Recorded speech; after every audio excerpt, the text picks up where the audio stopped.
안녕하세요. 오늘 재정신청 문제 보겠습니다.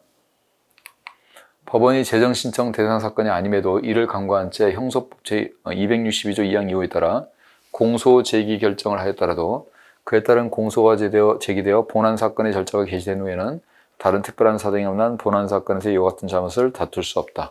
우리 재정신청에서 공소 결정은 이유 불문하고 절대 불복이 안 됩니다.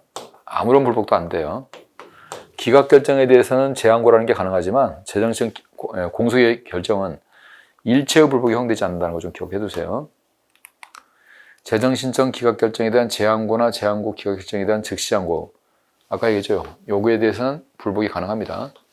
자, 즉시항고로서의 재항고에 대한 법정 기간의 준수 여부는 도달주의 원칙에 따라 재항고장이나 즉시항고장이 법원에 도달한 시점을 기준으로 판단해야 되고, 거기에 재소자에 대한 특칙은 준용되지 않는다. 재정신청은 재수와 특칙이 적용되지 않죠. 재수와 특칙은 피의자나 피고인을 위한 제도인데 재정신청은 고소인이 하는 거기 때문에 이걸 적용하지 않고 있어요. 따라서 실제로 법원에 도달한 시점을 기준으로 판단한다는 거.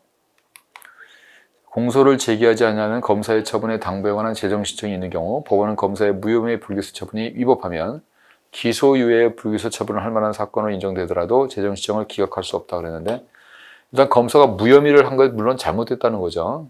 죄는 된다는 거죠. 다만 그게 사안이 경미해서 기소유예할 사건이라고 생각이 된다면 어쨌든 기소유예도 불기소이니까 기각할 수 있는 거죠. 기각할 수 없다는 틀린 거고요. 형소법 262조 사항 후문에 다른 중요한 증거를 발견한 경우란 재정신청 기각 결정 당시에 제출된 증거에 새로 발견된 증거를 추후하면 충분히 유죄의 확신을 가지게 될 정도의 증거가 있는 경우를 말하고, 단순히 재정신청 기각 결정의 정당성에 의문이 제기되거나 범죄 피해자의 권리를 보호하기 위해서 형사재판 절차를 진행할 필요가 있는 정도의 증거가 있는 경우는 여기에 해당하지 않는다. 그래서 우리 재정신청 기각 결정 냈을 때는 다른 중요한 증거가 있을 때만 검사가 기소를 할 수 있잖아요. 여기서 이 다른 중요한 증거는 충분히 유죄 확신을 가지게 될 정도에 됩니다. 이번에 우리 공소 제기 결정 나면 일체 불복 안 되고요. 그 다음에 재정신청은 재수와 특칙이 인정되지 않기 때문에 실제로 법원에 도달을 해야 되죠.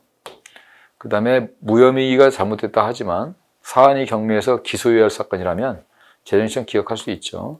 또 틀린 거고요. 그 다음에 기각 결정 났을 때 다른 중요한 증거라는 것은 그걸 통해서 충분히 유죄의 증거, 충분히 유죄의 확신을 가지게 될 정도의 증거가 있어야 된다.